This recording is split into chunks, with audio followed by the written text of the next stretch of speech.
Okey.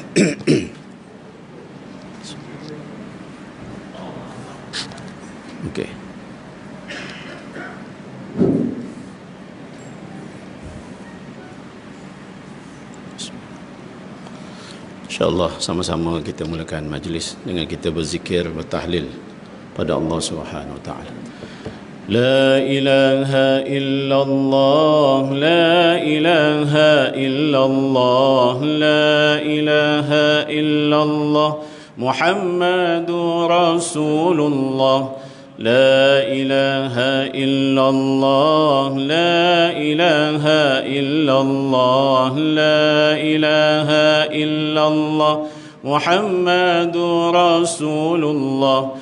Ya Allah, ya Allah, ya Allah, ya Allah, ya Allah, ya Allah, ya Allah, ya Allah, la ilaha illallah, la ilaha illallah, la ilaha illallah, Muhammadur Rasulullah. La ilaha illallah, la ilaha illallah, la ilaha illallah, Muhammadur Rasulullah. Ya Allah, ya Allah, ya Allah, ya Allah, ya Allah, ya Allah, Ya Allah, Ya Allah, Ya Allah, Ya Allah, Ya Allah, Ya Allah, Ya Allah, Ya Allah, Ya Allah, Ya Allah. Assalamualaikum warahmatullahi wabarakatuh. Alhamdulillah, alhamdulillahi rabbil alamin, nahmaduhu wa nasta'inuhu wa nastaghfiruh wa na'udzu billahi min syururi anfusina wa min sayyiati a'malina, may yahdihillahu fala mudilla lahu wa may yudlil fala hadiya lahu. Asyhadu an la ilaha illallah wahdahu la syarika lah wa asyhadu anna Muhammadan 'abduhu wa rasuluh. Allahumma shalli ala sayidina Muhammad wa ala ali sayidina Muhammad, amma ba'du. Alhamdulillah tuan-tuan, puan-puan, ibu-ibu, bapa, saudara-saudara yang dirahmati Allah sekalian. Kita syukur lagi banyak-banyak kehadrat Allah Subhanahu Wa Taala. Allah masih lagi sudi hidupkan kita hingga ke hari ini. Dan bukan sekadar Allah sudi hidupkan kita saja, bahkan Allah masih lagi sudi berikan kepada kita macam-macam nikmat. Alhamdulillah, nikmat makan, nikmat pakai, nikmat tempat tinggal, nikmat dengan negara yang aman, damai, tenteram. Gaduh sikit-sikit tu biasalah, nak buat macam mana kan. Kita ni kadang macam itulah manusia. Dia beri macam-macam nikmat, tak beringat, bila ditarik baru kita kalang kabut kan? Nak gaduh sana gaduh sini dan sebagainya kan? Ni tak ada kena mengena dengan isu-isu semasa kan? Ini isu kita tuan-tuan kan? Alhamdulillah, mata kita masih boleh melihat, telinga kita masih boleh mendengar kan? Mulut kita masih boleh mengumpat. Alhamdulillah kan? Nikmat besar juga tu kan? Duduk kedai kopi 2-3 jam tak boleh rumpat, rasa macam tak makan kan? Dan itu pun masalah kita, bukan masalah orang lain juga kan? Walaupun terang-terangan dah Allah sebut dalam Quran, dalam satu surah namanya Humazah kan? Itu tajuk surah tu apa dia? Mengumpat. Tapi bukan Allah suruh kita ngumpat. Ngumpat ni tak payah belajar kan? Jadi ayat pertama tu Allah dah tekankan apa dia? Wailul likulli humazatil lumazah. Celakalah bagi orang yang suka mengata, mengumpat dan juga memfitnah kan? Awal-awal dah kan? Jadi tuan-tuan, puan-puan, saudara-saudara yang dirahmati Allah sekalian, nikmat tidak putus-putus terus Allah berikan kepada kita. Tidak putus-putus, walaupun kita derhaka pada dia, walaupun kita melakukan maksiat kepada dia, walaupun kita menipu dia, kita mukir janji pada dia kan? Tapi selagi itu jugalah Allah berikan kepada kita nikmat. Nikmat hidup, nikmat makan, nikmat tempat tinggal, nikmat beramal. Walaupun kita sendiri pun tak tahu adakah amalan kita ni boleh kita jadi bekalan untuk menghadap Allah. Dan kita tahu kita kena bawa bekalan. Habis di alam dunia ni, bila-bila masa saja kita akan masuk ke alam barzah. Kan? Bila-bila masa saja kita akan masuk ke alam barzah. Alam barzah ni memang bila-bila masa saja boleh jadi. Kan? Tuan-tuan, nak-nak dalam majlis kuliah ni memang alam barzah dia automatik boleh datang. Kan? Nak-nak yang memang selesa bersandar kan tuan-tuan kan. Tak adalah, tak ada kena-mengena pun, tak ada kan. Itu rezeki juga tu kan, boleh terlelap sekejap kan, itu pun rezeki juga. Tapi itulah, kalau terlelap tak bangun, tu makna dah masuk dah tu kan. Jadi kita pun tahu bahawa nak pergi ke sana yang namanya alam barzah, nak pergi ke sana yang namanya alam mahsyar, kita perlukan bekalan. Dan kita tahu kita kena buat macam-macam, kena beramal, wirid zikir, baca Quran, berpuasa, solat, bersedekah, berwakaf, infak, buat baik kan, cegah kemungkaran. Kita tahu, semua kita tahu. Tapi adakah kita benar-benar tahu bahawa yang namanya amalan yang kita banyak lakukan, yang kita rasa itu boleh jadi bekalan, adakah benar-benar boleh jadi bekalan? Kan? Betul, kita berlomba-lomba ke fastabiqul khairat, kita berlomba-lomba buat kebaikan. Orang sedekah, kita sedekah. Kan? Apa lagi? Kan? Orang puasa sunat, kita pun puasa sunat. Sampai terlajak dah kita pening kepala baru ni. Asyura ni bila? Kan? 9 Asyura ke 10 Asyura ke, campur pula yang hari tu wukuf, pening kepala. Kita nak ikut wukuf kita Malaysia ke wukuf dekat Mekah, dah pening kepala kan. Tu dia. Lala tak pernah kan, tak pernah dalam cerita pun selalunya puasa tu puasa Arafah sajalah kan. Puasa sebelum Arafah tu pun kita puasa juga, kononnya nak ambil yang Arafah dekat Mekah contoh kan. Ini bukan nak pening-peningkan kepala, tapi itulah kan. Ya, kita belum berlomba buat kebaikan, berlomba-lomba kita beramal. Tapi adakah amalan yang kita buat ni kan, benar-benar boleh menjadi bekalan kita untuk kita bertemu tadi tu kan, yaumul mahsyar, yaumul barzah kan. Kan? Sebab betul ayat yang Allah sebut dalam Quran, wa ma khalaqtul jinna wal insa illa liya'budun, tidak aku ciptakan jin dan manusia di atas muka bumi ini melainkan untuk beribadah. Ya, mafhum ayatnya begitu. Allah ciptakan kita kan untuk beribadah kan? Jadi kita kena faham sungguh-sungguh apa itu namanya ibadah kan? Jangan kita ingat janji solat itu ibadah, sebab ada syarat dia kan? Ada syarat dia. Jangan kita ingat bila ngaji Quran tu ibadah. Ya betul, kita rasa macam benda tu ibadah, tapi adakah ia yang jadi ibadah? Yang duduk kat kedai kopi kita kata itu bukan ibadah. Ya ke? Walhal sebenarnya duduk di kedai kopi tu kalau kena syaratnya akan jadi ibadah juga kan? Kita bekerja dekat mana, emporium ke, dekat supermarket ke, kita berniaga di pasar malam dan sebagainya, kalau kena syarat dia boleh jadi ibadah.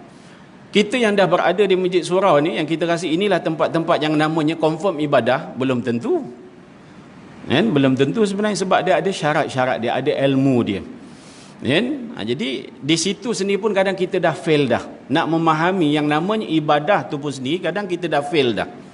Apatah lagi kalau ayat tadi tu diterjemahkan lagi dalam wa ma khalaqtul jinna wal insa illa liya'budun, surah Az-Zariyat ayat 56 kalau tak silap.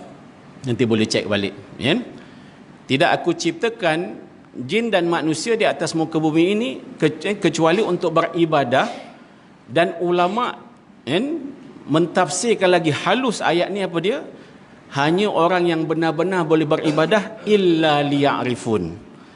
Siapakah yang benar-benar boleh beribadah, benar-benar yakin amalan tadi itu akan jadi bekalan untuk bertemu Allah Subhanahu Wa Taala? Siapa dia? Illa liya'rifun, iaitu orang yang benar-benar kenal Allah Subhanahu Wa Taala. Hari ini kita belajar tafsir, tapi tafsir biasa-biasa sajalah, tafsir yang kita suka belajar. Walhal sebenarnya kalau ikut kitab tafsir tu ataupun ulama tafsir tu banyak lagi. Sebab tu kalau betul-betul belajar tafsir, Fatihah tu pun kadang bertahun-tahun tak habis. Kita hari ni trend sekarang belajar kalau boleh 2-3 hari habis dah satu kitab kan? Orang dulu nak ngabiskan satu kitab bertahun-tahun, kadang sampai tukar tuan guru tu meninggal, sambung pula tuan guru dia.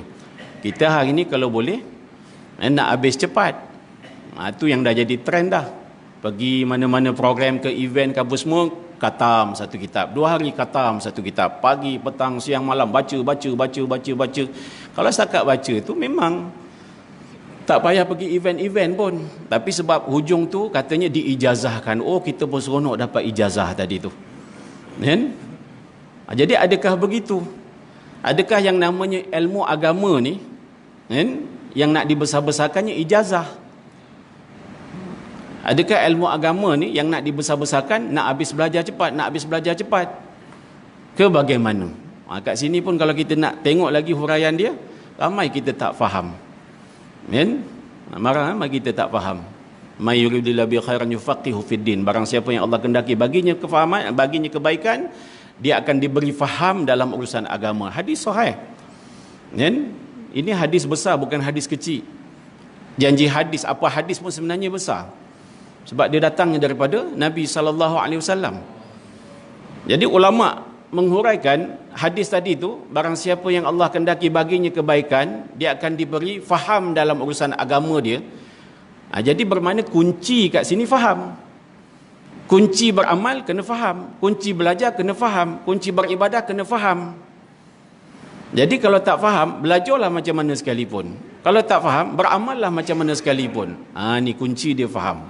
Sampai ulama mengatakan, kalaulah kita ni belajar tak faham-faham, belajar tak reti-reti, beramal pun tak faham-faham, beramal pun tak reti-reti, angkat tangan, mohon sungguh-sungguh kepada Allah Subhanahu Wa Taala, ya Allah kurniakanlah kepadaku kefahaman.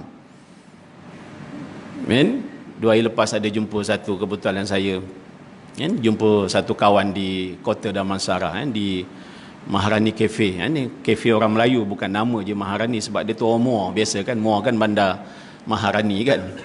Jadi dia buatlah kafe kat situ. Jadi kebetulan jumpa kawan kat situ. Jadi kawan ni pula, abang dia datang. Abang pun dah berumur dah, bersara lah, profesional lah, kerja bank apa dulu. Umur pun dah cecah 70-an. Sibuk sekarang ni tengah sibuk belajar, nak siapkan PhD, Usuluddin lah, PhD. Yalah, memang boleh belajar kan, selagi berumur ni kita larat belajar lah, kan? Jadi saya sembang-sembang, tapi kita malah nak cerita panjang lah. Adakah di kala umur kita dah macam itu, kita masih perlu lagi nak cari PhD ni? Tak kisah pun sebenarnya siapa nak carilah, tapi adakah itu keperluan dia? Adakah itu keperluan dia? Sebab ulama-ulama muktabar ni, antaranya siapa dia? Syekh Ibnu Athaillah, seorang ulama yang memang muktabar besar ni, ulama besar. Ramai lagi sebenarnya selain pada beliau pun ramai lagi ulama-ulama yang dulu ni, yang dah nampak dah jalan kembali kepada Allah tu, dia orang dah lebih nampak dah. Allah berikan kepada mereka ilmu yang tak dapat kepada kita. Ni dia. Jadi Imam Ibnu Athaillah tu sendiri sebut, bila mana selesai kamu mempelajari ilmu syariat. Ilmu syariat ni apa dia? Ilmu fiqah lah. Bab solat, bab wudu, bab kesucian, itu dia. Yang namanya fardu ain. Kita selalu sebut fardu ain. Pun kadang kita tak faham, kita ni dah lepas fardu ain ke belum? Jangan main-main tuan-tuan. Sebab siapa tak lepas fardu ain ni, amalannya tak diterima. Dan dosa dia tu macam hujan turun tu. Dia tidur pun berdosa, dia semayang pun berdosa, dia ngaji Quran pun berdosa, sebab fardu ain dia tak lepas. Jangan main-main. Sebab cek balik kita punya fardu ain. Ada orang tua sekarang ni sampai wuduk, basuh tangan sampai ke bahu, basuh kaki sampai ke lutut. Jangan main-main. Bila tanya kenapa, saja spare lebih-lebih. Mana boleh, ibadah tak boleh lebih-lebih. Ibadah tak boleh lebih tuan-tuan. Boleh spare. Semayang maghrib tadi kita spare satu lagi. Spare kot-kot, tak cukup, kita dah cover cukup. Boleh. Tawaf 7 pusingan, kita tahu yang namanya tawaf tu memang 7 pusingan, kita spare lagi satu pusingan, jadi 8. Boleh tuan-tuan. Yang boleh lebih, boleh tambah ni makan, tambah seminggan lagi kahwin, tambah seorang lagi kalau berani. Tu cerita dia. Ni ramai orang tak faham sampai sekarang tuan-tuan. Pergi haji dah banyak kali dah, pergi umrah dah banyak kali dah, tapi itu benda yang dibuat. Mengaji pun dah banyak kali dah. Solat pun dah, memang solat lah bertahun-tahun lah, tapi itu benda yang dilakukan. Itu apa tu? Bida'ah ke apa tu? Kalau nak cakap bida'ah ke apa tu? Itu bukan bida'ah, itu memang jahil. Itu bukan bida'ah. Geng-geng Wahabi sukalah bila sebut bida'ah, semua benda nak dibida'ahkan. Tak tahulah, ini pun bukan orang sini ke, orang kat tempat Saudi sana lah. Sini tak ada tuan-tuan, Wahabi tak ada kat sini. Ini contoh tuan-tuan, bila kita fikir-fikir balik. Jadi Imam Ibn Athaillah ni orang yang memang Allah dah beri dah ilmu makam yang hebat. Jadi sendiri dia bagi tahu, bila mana selesai kamu mempelajari ilmu syariat, ilmu fardu ain, maka tenggelamkanlah diri kamu dalam mempelajari ilmu makrifat, kan? Itu dia. Ilmu makrifat tu ilmu tauhid, kan? Ilmu makrifat, kan? Ilmu tauhid, kan? Dan ilmu hakikat. Ilmu hakikat tu ilmu tasawuf. Itu dia. Hablum minallah, hablum minan nas. Itu je. Bukan nak cerita pasal nak kena pegang tasbih sana sini ke, kena zikir la ilaha illallah, kena zikir macam tu ke, kan? Tapi kalau belajar tahulah. Sekarang ni kita tiap-tiap Khamis malam Jumaat lepas Yasin ataupun ada majlis tahlil tu, bila kita tarik la ilaha illallah, la ilaha, tu tariknya macam mana, lepasnya macam mana, kena belajar. Itu bukan la ilaha illallah, la ilaha illallah, la ilaha illallah. Dah habislah, lebih 33 dah lebih ni. Bila ni berapa ni, 100 ke 500 ke macam mana ni? La ilaha illallah, la. Nyanyi ke apa tuan-tuan? Nyanyi ke apa ni? Tapi itulah amalan yang kita nak bawa bertemu Allah. Amalan ke tu? Ni. Jadi kita muhasabah, kita tengok dah. Kita muhasabah, kita renung, kita tengok. Mengaji dah. Maghrib isyaknya, TV-nya lagi, tonton rancangan agama banyak, anda muskil, tanyalah ustaz. Tahu tanya je, dia tak tahu ustaz tu pening kepala nak menjawab. Itu dia. Bila ustaz tu tak boleh jawab, ustaz tak boleh jawab. Lepas tu dibandingkan ustaz-ustaz punya pendapat ni. Macam-macam cerita orang hari ni tuan-tuan. Benda yang disuka dia viralkan bagi anak rak, benda tak disuka pun dia viralkan bagi anak rak. Ini tuan-tuan. Jadi tenggelamkanlah diri kita dalam ilmu tadi tu. Ilmu yang bukan bentuknya fardu ain, yang bukan bentuknya syariat. Cerita sah batal sampai bila kita nak mengaji sah batal ni? Itu umur balik tu. Sebelum balik tu kena belajar dah. Balik saja bagi langkah, bila kita balik saja, langkah saja tu tanggungjawab kita.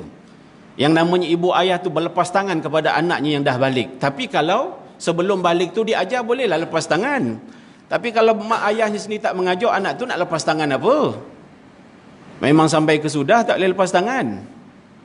Jadi paling tidak kita boleh berlepas tangan kepada anak bila mana kita dah pastikan ilmu fardu ainnya lepas. Fardu ain tu apa? Nak kena ajar anak lelaki buang air macam mana, anak perempuan buang air macam mana, kena ajar, pegang, tunjukkan benda tu. Geli apa ni, sek lah apa semua. Apa bendanya tuan-tuan? Sebab agama tu macam itu, kena ajar. Ajar anak tu berdehem tu macam mana? Itu dia. Bayangkan benda ni. Ada sekali tu masa buka saja PKP tu kan, orang kita semua ligan pusing satu Malaysia tuan-tuan. Sampai kat mana-mana pun jam. Nak buang air pun pening kepala, masjid penuh lah apa semua. Saya ingat balik daripada Pahang tak silap, di lentang tu, situ ada satu masjid, berhenti situlah sembahyang. Jadi bila dah ramai sangat sembahyang, jadi air dalam toilet tu pun dah tak ada. So nak buang air kena ambil air daripada luar lah.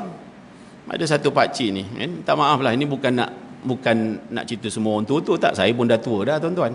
Sama je lah, ni nak beritahu lah, kalau yang namanya tua ni, yang bila-bila masa saja akan pergi, yang katanya dah beramal ibadah banyak sangat, so nak pergi ni nak buat bekalan, boleh bawa ke kita punya amalan ni? Dia pun keluar semayang, dia keluar daripada semayang tu terus nak buang air. Saya pun tengah tunggu turn lah sebab beratur ramai. So saya pegang lah satu botol kecil tu, ada air kan. Dia kata tak ada air ke dalam? Tak ada. Oh tak apa, kita kencing je, nanti bila-bila boleh istinja. Dan kita pun dah solat. Bukan masalah istinja tu untuk solat, tu satu bab. Tapi istinja tu pada hukumnya wajib, jangan main-main. Istinja tu kalau ikutkan hukumnya wajib. Sebab tu kalau tak ada air, kena apa dia? Batu. Batu tu kena tahulah, itulah alat-alat yang boleh digunakan untuk istinja. Daun, kertas. Kalau kita ada sapu tangan, pakailah sapu tangan tu boleh. Kalau kita ada stokin lah. Tapi maknanya kita telah beristinja, cumanya macam tadilah. Bila sampai satu tempat nanti ada air, kita basuh balik. Itu kisah dia, sebab Malaysia ni kaya dengan air. Kita nak istinja guna tisu, air ni pun kat Malaysia ni sebab cukup air. Jadi walaupun kita nak istinja boleh guna tisu tu, air tu kena utamaan. Sebab kalau kita belajar dalam mazhab Syafi'i, air tu diutamakan dulu. Selagi ada air, selagi tu guna air istinja. Bila dah tak ada air, barulah boleh pakai tisu ke, pakai batu ke, pakai daun ke. Ini kaedah-kaedah ilmu tuan-tuan. Kan? Kita kat Malaysia pun bukan tak pernah ada isu air. Ada. Oh, katalah kita nak berjalan.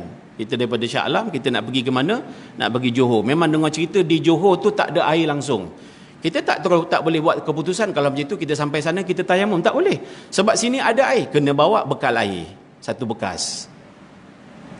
Ini kaedah ilmu dia, tuan-tuan.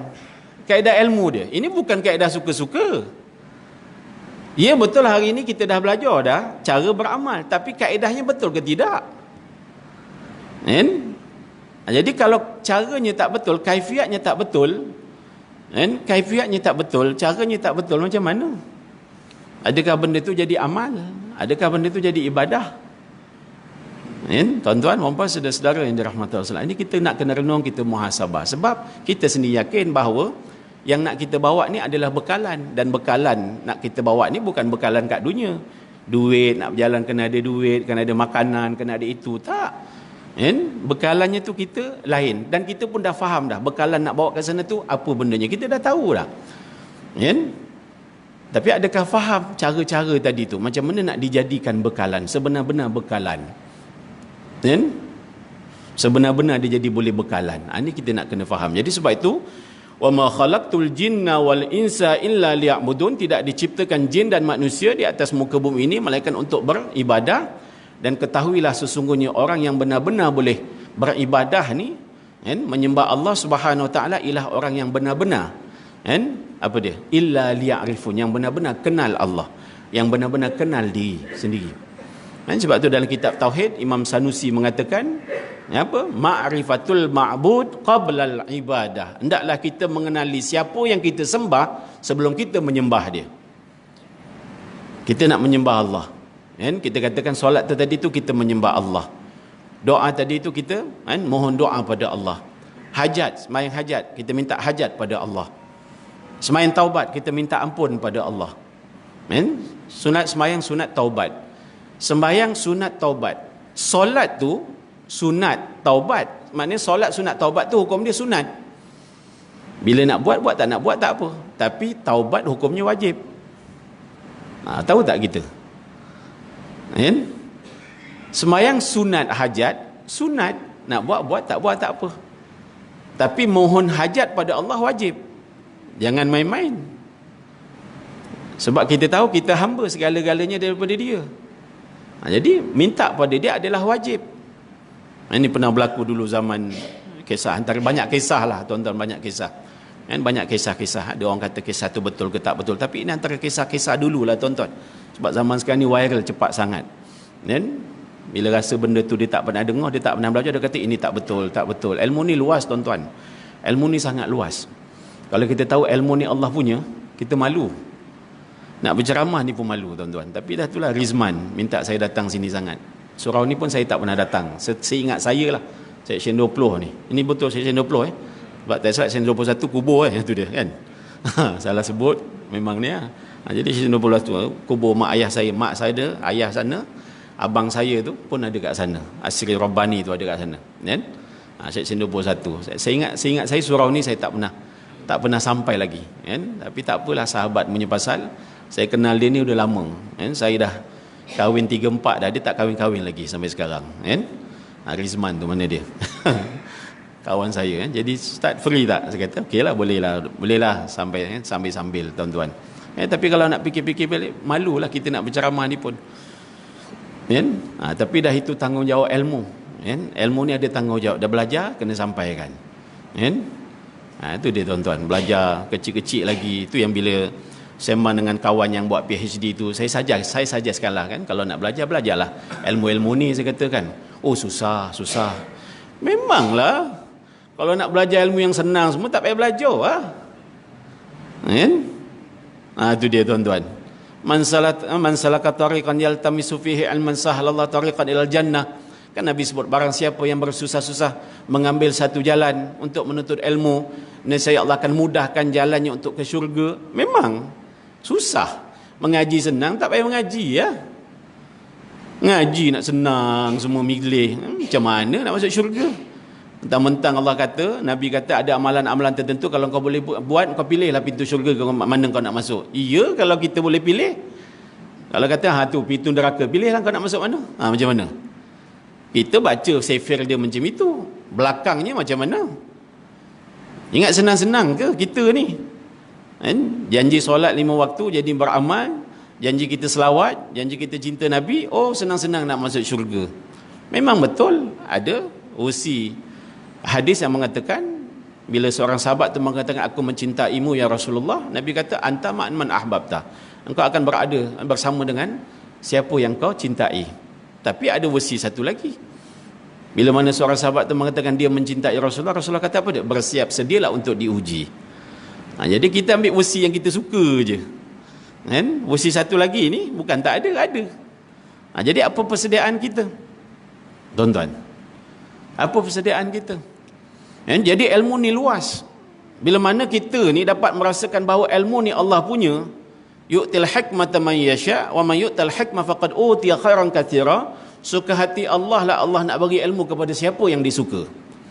Jangan main-main tuan-tuan. Ilmu ni Allah punya. Pada dasarnya dia boleh bagi pada siapa-siapa. Orang yang nampak zahirnya tak belajar pun, tiba-tiba orang tu mungkin dia dapat. Sebab tu ada satu istilah namanya ilmu laduni, ilmu yang Allah kurniakan. Kenapa Allah kurniakan? Adalah tuan-tuan. Sebab tu baca balik kisah kan, orang-orang yang khidmat kepada tuan-tuan guru.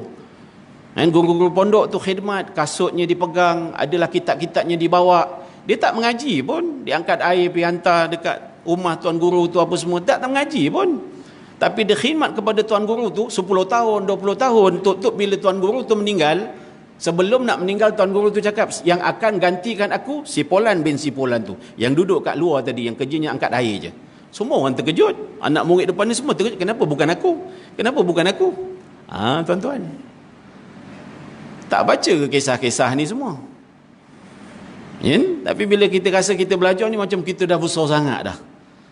Walau yang kita dapat ni pun apa sangat? Imam Syafi'i tu, imam mazhab kita, lagi banyak aku belajar, lagi banyak aku tak tahu. Kita ni lagi banyak aku belajar, lagi banyak aku dah tahu dah. Bila diuji dengan satu benda, satu perkara, tak ada pun, kau pun tahu benda tu tak ada. Habis kalau tak ada tu bukan ilmu ke? Orang dulu, ulama-ulama dulu berjawab apa dia? Wallahu a'lam bisawab. Itu sebahagian daripada ilmu. Kita bila dengar wallahu a'lam bisawab, ustaz tu tak pandai jawab. Tak mengaji tu. Tuan-tuan, kalau dah pandai sangat, tak payahlah belajar. Kalau kita faham cerita ilmu ni. Jadi zaman Nabi dulu tu ada satu makcik. Dia ni ada satu perkara, satu hajat. Satu perkara, satu hajat.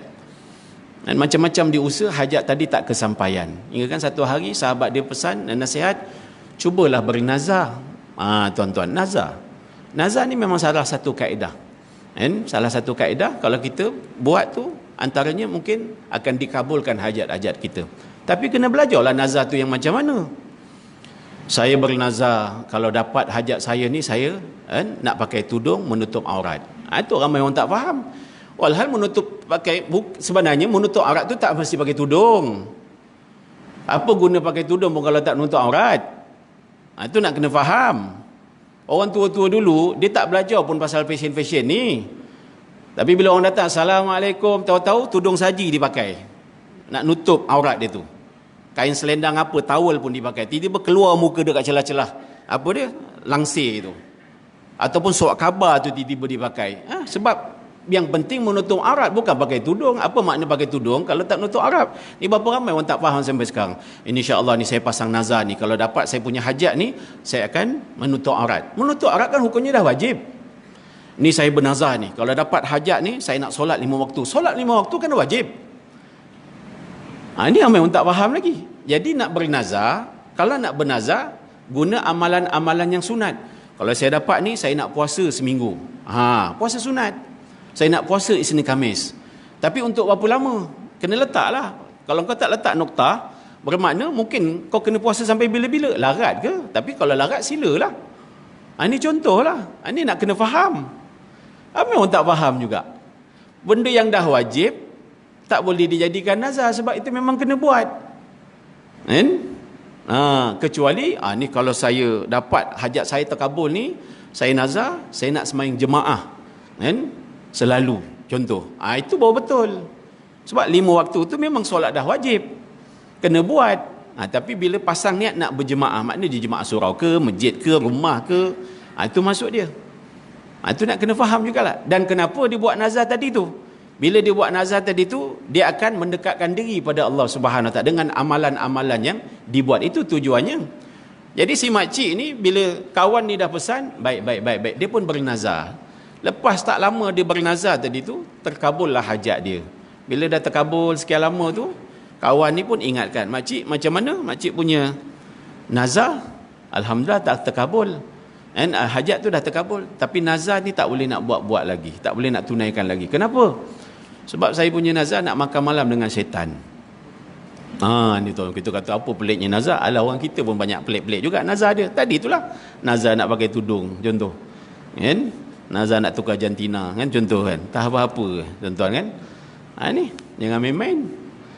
So akhirnya kawan tadi pun pening kepala jugalah. Tak apa kita jumpa Rasulullah. Kan? Kok Rasulullah. Pastilah Rasul ada jalan lah.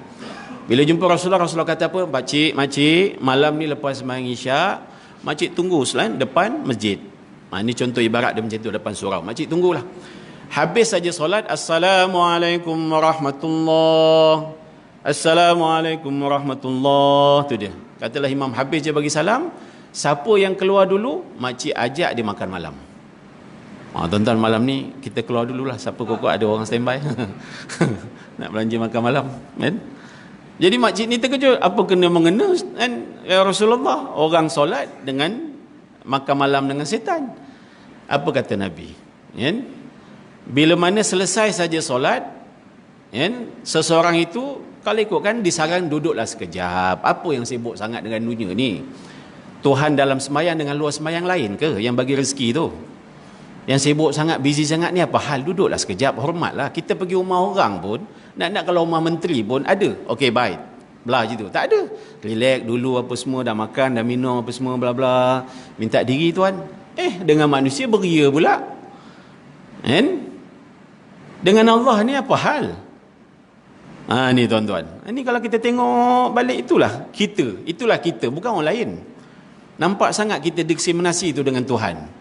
Dengan Tuhan ni mentang-mentang Allah tu pengasih, penyayang, apalah gedebak-gedebuk, no problem. Kita boleh buat cincai-cincai je. Kan? Itu dia. Walhal Tuhan tu siapa? Tuan segala tuan, raja segala raja.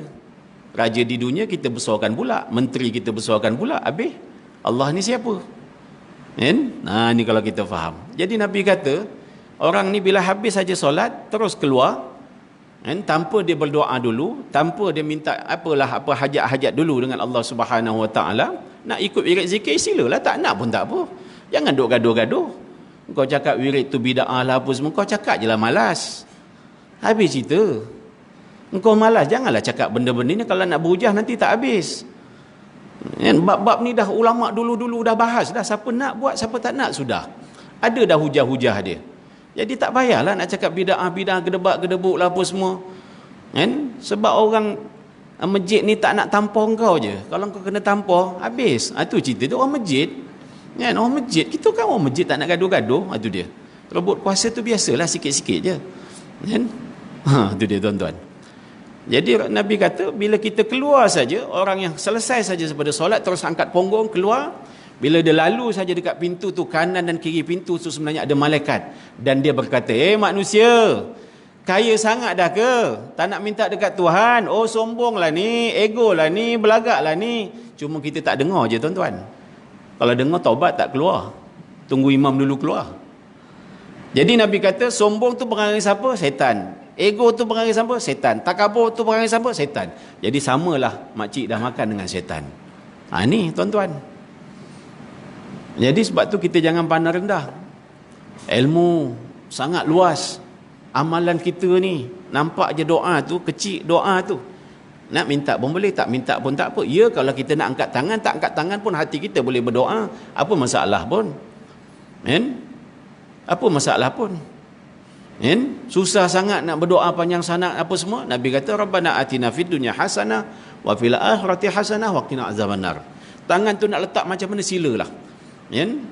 Tapi ada alim ulama menyarankan tangan tu letaklah di hati kita, di dada kita. Letaklah dekat. Ni dia.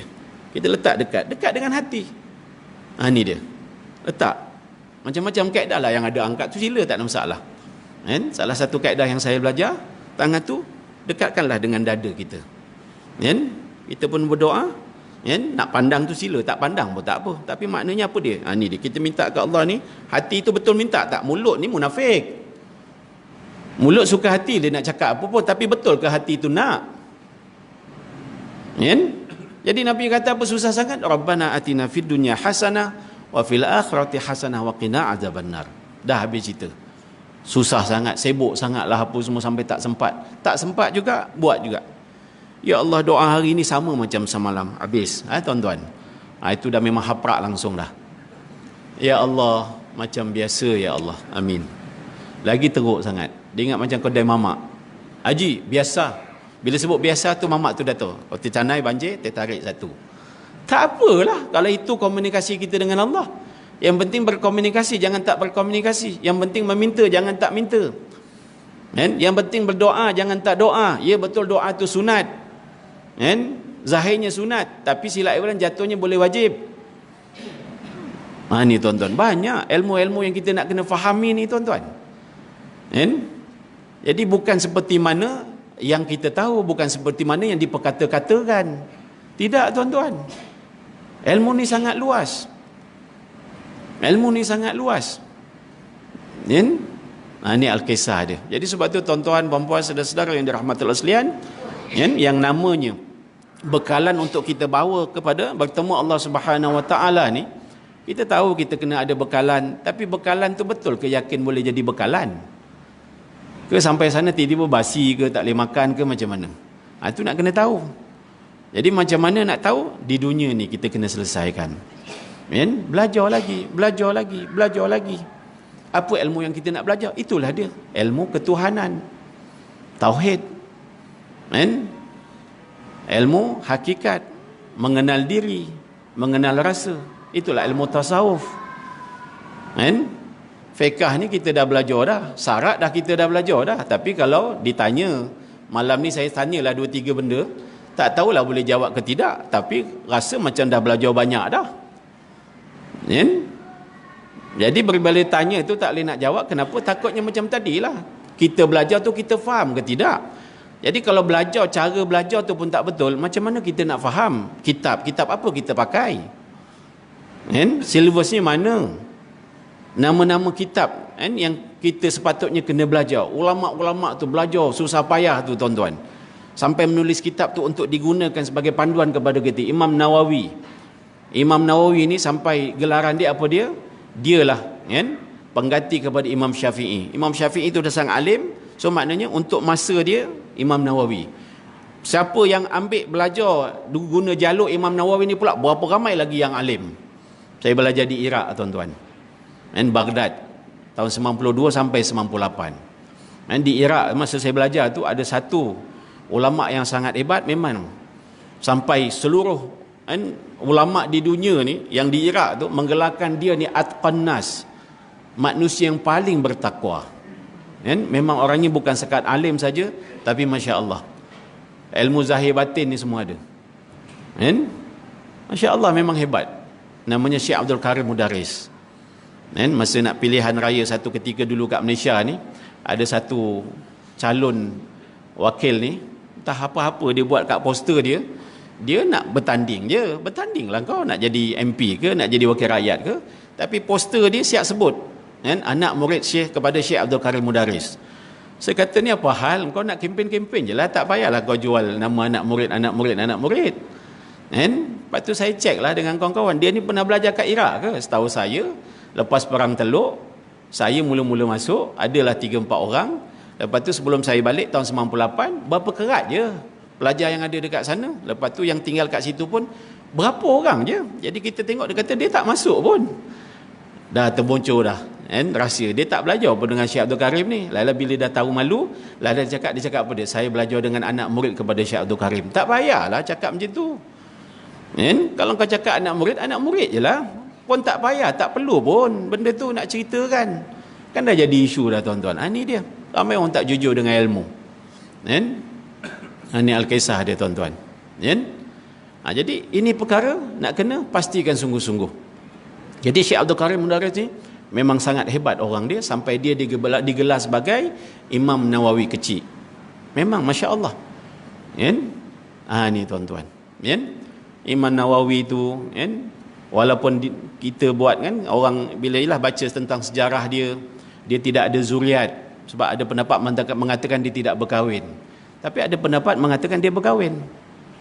Dia nikah dah. Habis nikah tu, majlis selesai apa semua, dia pergi masjid balik. Sebab dia ni memang masanya banyak di masjid, mengarang kitab, mengajar dan sebagainya. Dia kata kat rumah dia, abang pergi masjid sekejap ya, ada kerja. So dia pergilah masjid macam biasa, ngarang kitab apa semua. Sedar tak sedar, sebulan dia tak balik. Sebulan dia tak balik. Sampai orang rumah dia datang kat masjid. Bang, dia panggil orang rumah. Bang, Imam Nawawi tengok dia. Siapa engkau? Saya isteri abang lah. Aku kahwin ke? Macam tu tuan-tuan. Sebab asyiknya dia dengan ilmu. Akhirnya dia cakap, tak apalah kalau macam tu saya ceraikan awak. Maknanya dia berkahwin tapi tak bersama, so tidak ada zuriat. Kita kata, sedihlah dia tak ada zuriat. Ya tuan-tuan, walaupun dia tidak ada zuriat tuan-tuan, kitab yang ditulis, yang dikarang lebih 600 kitab. Ni kitab tuan-tuan, bukan komik. Kitab. Bayangkan, kitab yang ditulis, yang dikarang tu melebihi 600 kitab. Jadi berapa banyak tu kebaikan yang dilemparkan kepada orang lain. Ni Al-Kisah dia, kan? Jadi sebab tu tuan-tuan, saudara-saudara yang dirahmati Allah sekalian, malam ni memang saya pun tak adalah berniat untuk bagi kuliah panjang-panjang. Itu pun kuliah Maghrib Isyak tuan-tuan. Saya pun tengok bila Rizman bagi jadual kuliah dekat surau ni, kata, Masya Allah, hebat-hebat orang ni, kan? Yang datang pun Masya Allah, besar-besar ulama-ulama, penceramah-penceramah ni. Jadi saya tak adalah nak sembang panjang-panjang, sekadar nak mengajak untuk sama-sama kita renung dan kita muhasabah, kan? Supaya kita tidak menyesal di kemudian hari. Dah masuk liang lahat, tak boleh nak jawab. Dah masuk, kan, sana nanti tak ada siapa boleh tolong kita, kecuali siapa sebenarnya? Allah Subhanahu Wa Ta'ala. Kita azan sekejap. Pak azan saya sambung sikit, lepas tu kita berhenti insya-Allah.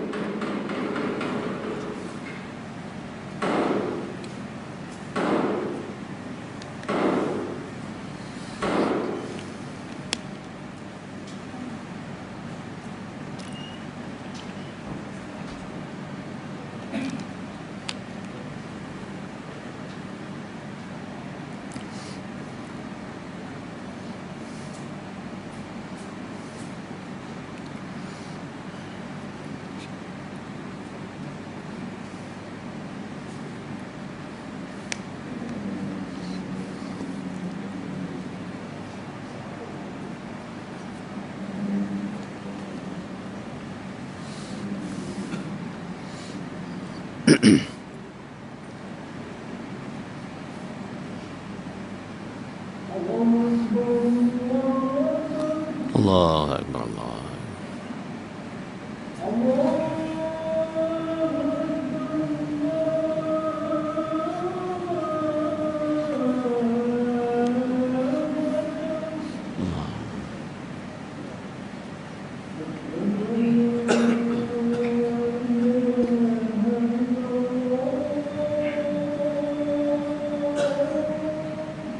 Asyhadu an la ilaha illallah.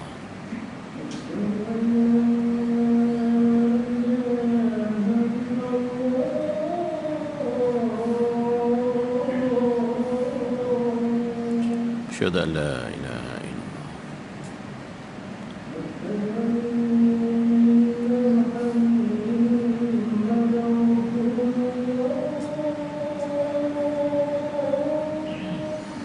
Asyhadu an la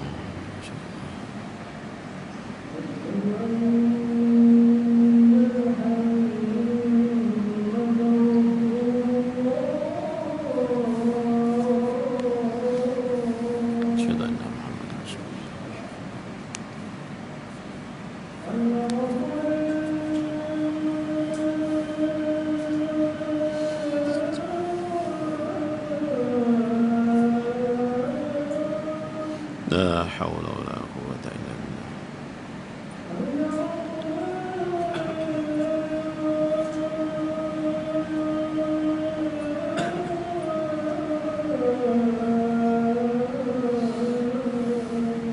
La haula wala quwwata illa billah.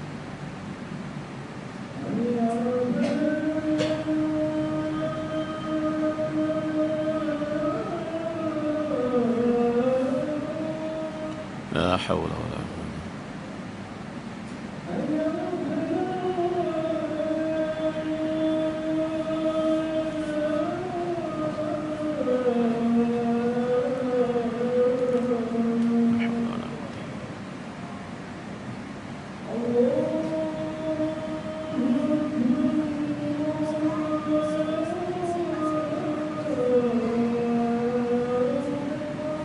Allahu akbar Allah.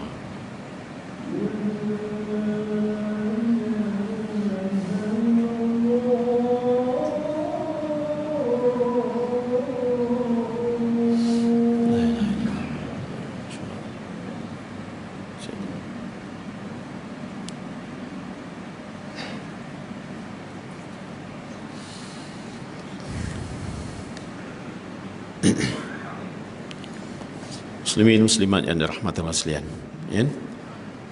Dulu masa saya kecil-kecil, apa ayah ada ajarkan, dan sebenarnya ramai pun alim ulama punya buat benda-benda tu lah, ya. Bila azan, bila kita dengar asyhadu an la ilaha illallah, asyhadu anna Muhammadar Rasulullah, tangan, ibu jari dikucup, sapu dekat mata, kan? Ini bukan amalan kosong tu sebenarnya, tapi itulah orang kita kata apa hujah dia, apa dalil dia. Hujah dalil memang kena penampar je lah jawabnya. Semua benda nak berhujah dalil, belajar tak ndak, kan? So kadang akhirnya orang kita yang tahu pun sampai satu masa malu nak buat ataupun takut nak buat, malah nak gaduh-gaduh, kan?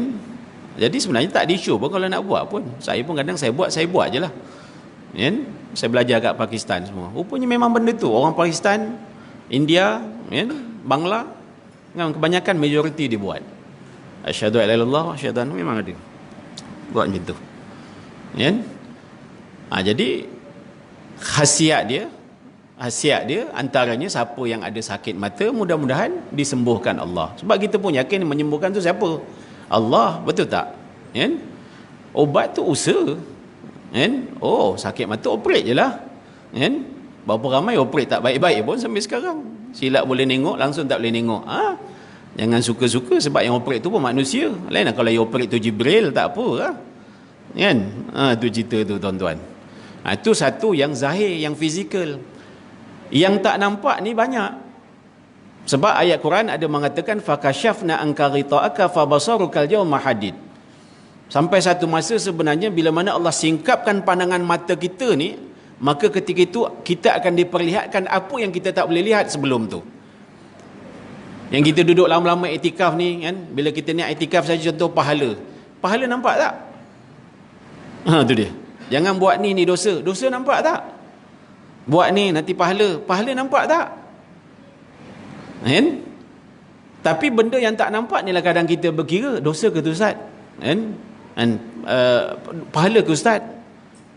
Sibuk ni sekarang ni, ramai dah orang pergi umrah apa semua, sibuk tanya, Ustaz, habis yang kita kalau tawaf, kita sa'i naik motor tu, naik kursi roda tu, macam mana pahalanya, macam mana? Kita dah beramal sekian lama ni tuan-tuan, start pada balik sampai sekarang. Kalau umur saya sekarang ni 51, katalah saya balik 15 tahun, umur 15 tahun kita pakai, katalah kan, bermakna saya ni dah beramal, beribadah berapa puluh tahun sekarang ni tuan-tuan, almost 35 tahun. Jadi kalau umur 50, 51, kita dah beramal 30 tahun lebih, masih duk cakap dapat pahala ke? Pahala macam mana? Pahala banyak ke? Pahala sikit? Ini apa hal tuan-tuan? Kalau dulu anak-anak kecil kita, satu hari puasa 10 sen, satu hari puasa RM1, satu hari puasa RM10, cukup, puasa satu bulan 30 hari, dapatlah berapa puluh ringgit, berapa ratus ringgit. Itu masa kecil-kecil. Habis dah tua-tua ni tanya lagi ke? Tanya lagi ke tuan-tuan? Habis kalau tanya tu apa kita ni tuan-tuan? Jadi kat situ pun ramai orang tak faham. Jadi seakan-akan macam kita ni beramal ibadah ni semata-mata pahala, semata-mata nak elak pada dosa. Engkau nak elak kata, ni jangan buat ni, dosa ni. Engkau kadang tak faham pun kau dah dosa dah. Tuan-tuan. Jadi ini yang diceritakan tadi tu. Nampak amalan tu macam simple je. Tanya mana dalil, hujah apa semua, bla-bla, susah lah kalau tak mengaji. Tapi kalau kita mengaji, kita faham benda tu, antaranya kaifiat dan khasiat dia, kan, mungkin akan sampai satu masa nanti, mungkin bukan sedang kita nazak. Jangan tunggu nazak, tuan-tuan, sedang kita sihat ni lah, tiba-tiba Allah singkatkan pandangan mata kita. Mungkin bukan mata yang melihat, tapi akal yang melihat, hati yang melihat. Itu ada istilah dijauh. Kita akan ada istilah, macam pernah nampak lah, macam pernah jumpa lah, macam pernah rasa lah situasi ni kat mana je. Itu dia. Anak kita nak buat apa, tiba-tiba ada rasa, tak best lah, jangan pergilah. Ataupun kadang kita sebersalah nak cakap jangan pergi, anak kita pergi juga, accident. Dah rasa tadi tu. Jangan tunggu benda yang dinampakkan semua. Larat ke nak tengok, tuan-tuan? Kita pergi kubur, tiba-tiba menjerit orang kubur tu, tolong, minta sedekah ke bayi. Kau baru kau tahu. Tapi kadang itu yang kita minta sangat. Bila dibukakan nanti, boleh ke? Tengah berak pun tiba-tiba datang macam-macam datang ni. Ni sekarang ni kita duduk sekarang ni, tuan-tuan. Kita duduk, kita sama kita. Kita tahu ke celah-celah kita ni ada apa? Sebab kita berkongsi alam ni dengan makhluk-makhluk yang lain. Sibuk pula cakap kalau kita nak tahu jin ke setan ke masuk rumah kita, kita letak satu kertas kat satu tempat, tunggulah 2-3 hari. Kalau bergerak kertas tadi tu, maknanya adalah jin dalam rumah kita tu. Jin tu merata, tuan-tuan. Cuma tak dibukakan mata kita je. Kalau dibukakan mata sekarang ni, tuan-tuan, dia nak berjalan pun tak boleh sebab penuh tu. Kita duduk cakap pula tengok rumah kita ada jin, tak ada. Ada, cuma tengoklah jin tu nak kacau kita ke tidak. Tuan-tuan, kita masuk toilet tu, duduk tu, kita pun dah tahu dah tandas tu tempat setan. Kalau diperlihatkan benda tu, tak jadi berak, tuan-tuan. Memang sampai ke sudah, ya Allah jangan bagi aku berak lah, sebab nampak. Tu ilmu Allah ni luas, sebab tu tak boleh nak sombong. Banyak benda yang kita tak nampak. Jadi amalan tadi tu simple saja tu, tapi itu antara amalan yang kita nak mohon pada Allah, ya Allah berilah petunjuk. Mungkin ada masa-masanya akan disingkap pandangan zahir kita ni. Ulama banyak menterjemahkan di saat kita nazak nanti sakaratul maut. Ketika itulah kita nak minta tolong sungguh-sungguh. Yang boleh tolong kita Allah, bukan amalan kita pun belum tentu. Sebab amalan kita tadi kita buat dalam keadaan kita tak faham, kita tak reti, kita tak kenal Allah.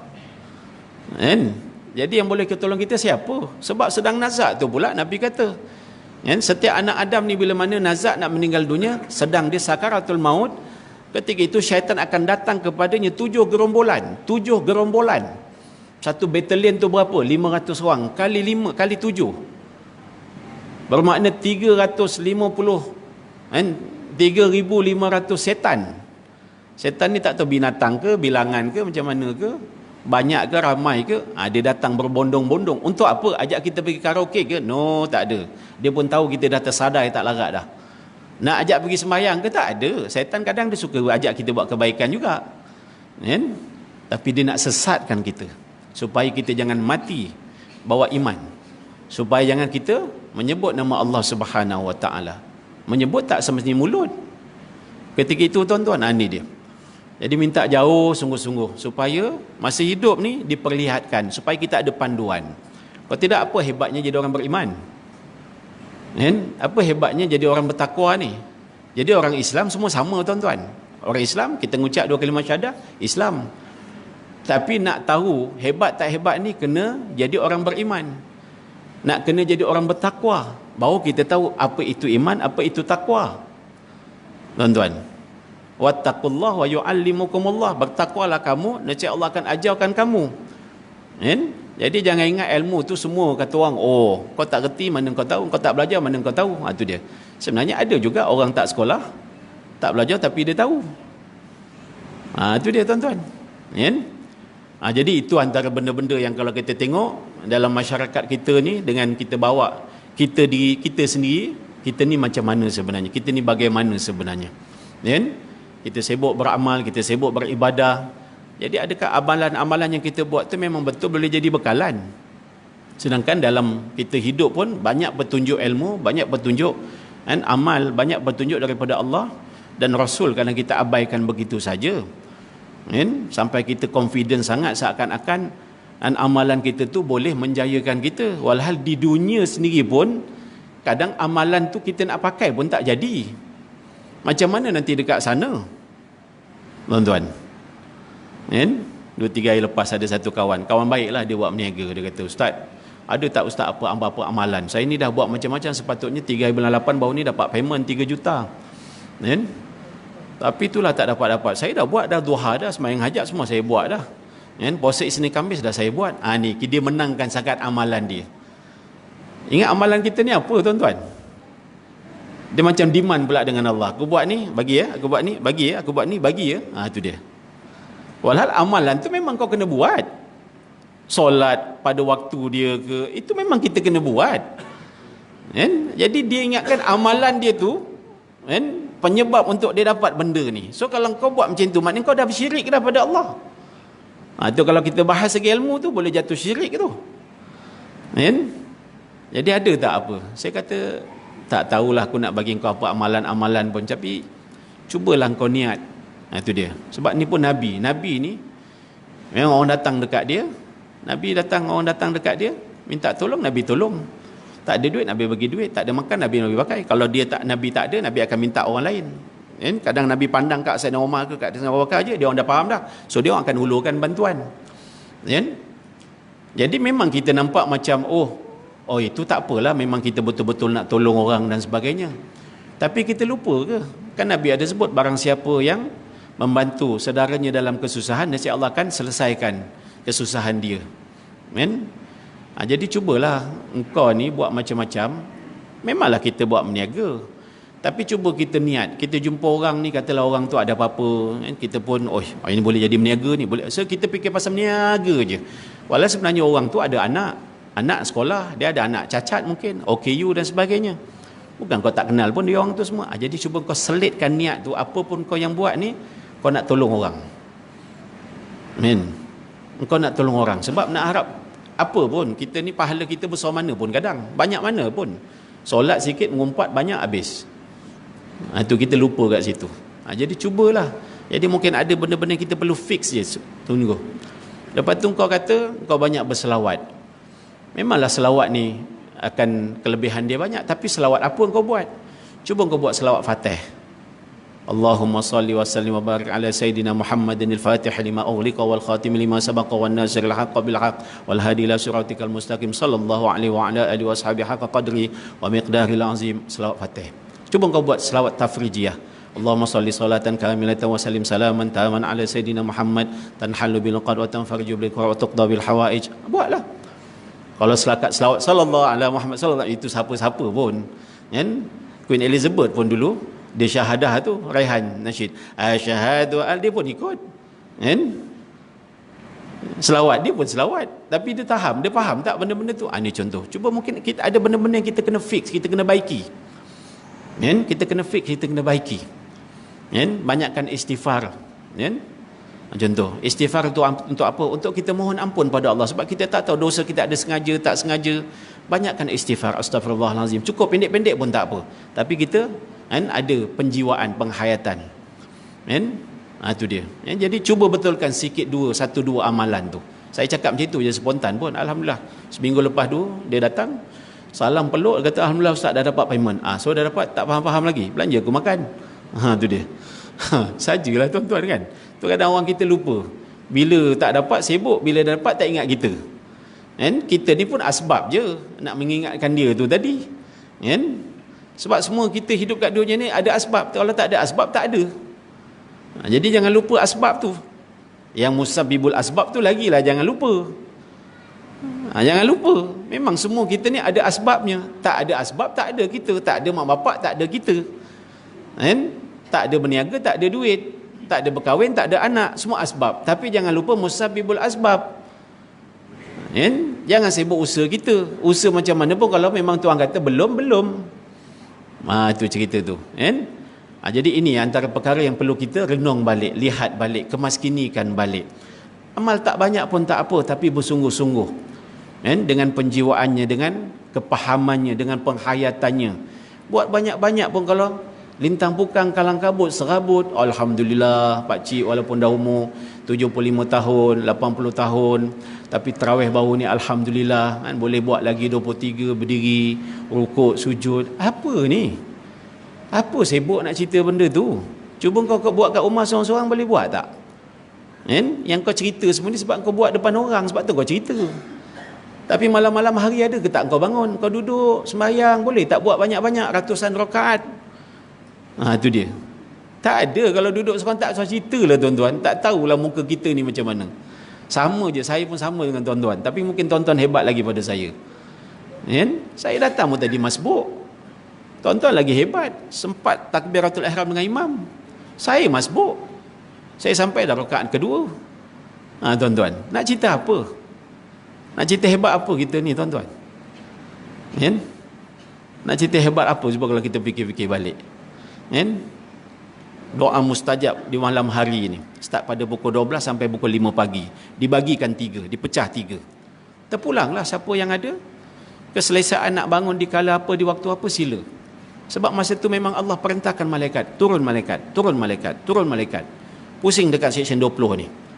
Mana-mana hamba yang berhajat, kau ambil, kau ambil, kau ambil, kau ambil.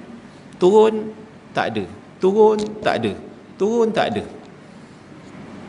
Kita rasa mungkin tak payahlah, ni amalan bangun-bangun malam ni, ini cerita klasik. Mana ada zaman sekarang ni. Itu dia tuan-tuan. Ini cuma cerita klasik. Kan? Kita lupa, itulah dia da'bus salihin. Kan? Bangun sepertiga malam ni adalah tradisi orang-orang soleh. Kan? Tapi sebab itulah bangun malam ni siapa pun tak nampak. Kan? Kita dia dah terbiasa nak buat satu benda yang nampak. Itu yang susahlah tuan-tuan. Itu yang ada ustaz buat kuliah kan, tahajud lah. Kau nak buat kuliah tahajud, lepas tu jalan pula derma tabung dekat Facebook dia tu tuan-tuan. Saya siapa saya tak tahulah tuan-tuan. Kan? Dama pun tahajud, buat seorang-seorang. Buatlah. Itu kau dengan Allah. Kan? Ini banyak pun kita masih tak faham lagi. Yang namanya hablum minallah, hablum minan nas. Kita campur aduk. Kita anggap Tuhan tu macam mana yang kita faham. Kita faham ke? Allah tu macam mana yang kita faham. Kita faham ke? Kita kenal ke? Kan? Kun ma'allah. Nabi sebut, hadis sahih, hendaklah kamu sentiasa bersama dengan Allah. Macam mana tu tuan-tuan? 24 jam bersama dengan Allah. Macam mana? Kalau kita tak sekolah, kita tak faham, tak belajar, susah. Kita rasa Tuhan tu ada sebelah kita. Kita rasa sebelah. Sebelah tak boleh. Tuhan tak bersebelah. Tuhan tak ada sebelah kanan, Tuhan tak ada sebelah kiri, Tuhan tak ada sebelah depan, Tuhan tak ada sebelah belakang. Tuhan tak ada dalam, Tuhan tak ada luar. Itu macam mana? Jadi sebut bersama Allah. Macam mana? Jadi kalau tak mengaji, susah lah. Kan? Itu kena mengaji, kena ada ilmu. Sebab itu hadis. Kun ma'allah. Hendaklah kamu sentiasa bersama dengan Allah. Fa'illam takun ma'allah, kun ma'aman ma'allah. Dan sekiranya kamu tidak boleh untuk berada sentiasa bersama dengan Allah, maka hendaklah kamu sentiasa bersama dengan orang yang sentiasa dengan Allah. Itu macam mana? Itu hadis. So saya baca hadis tu, tiba-tiba orang kata ustaz sesat. Benda tu hadis tuan-tuan. Itu macam mana? Man arafa nafsahu faqad arafa rabbahu. Barang siapa yang kenal dirinya, nescaya dia akan kenal Tuhannya. Wa man arafa rabbahu fasadal jasad. Dan barang siapa yang mengenal Allah, maka binasalah jasadnya. Itu macam mana tu? Tuan-tuan. Jadi kena belajar lah. Kena belajar. Jadi jangan kita rasa cukup dengan apa yang kita dah tahu, yang kita dah belajar. Dengan rasa cukup dengan apa yang kita dah buat, kita dah beramal. Sebab hujung tu ada pertanyaan. Ya betul kita dah buat banyak. Ya betul kita dah beramal lama. Tapi boleh jadi bekalan ke? Sebab syarat untuk amal ibadah kita diterima ni, ma'rifatul ma'bud qabla al-ibadah. Hendaklah kita mengenal siapa yang kita sembah sebelum kita menyembah dia. Itu syarat amalan kita diterima. Habis sebut usalli fardal maghribi salasa raka'atin lillahi ta'ala tu. Lillahi ta'ala tu main sebut je ke? Kan? Kerana Allah tu main sebut je. Allah tu siapa? Main sebut je ke? Tuan-tuan. Kan? Itu bukan kosong. Tapi memang kena set kat situ. Kan?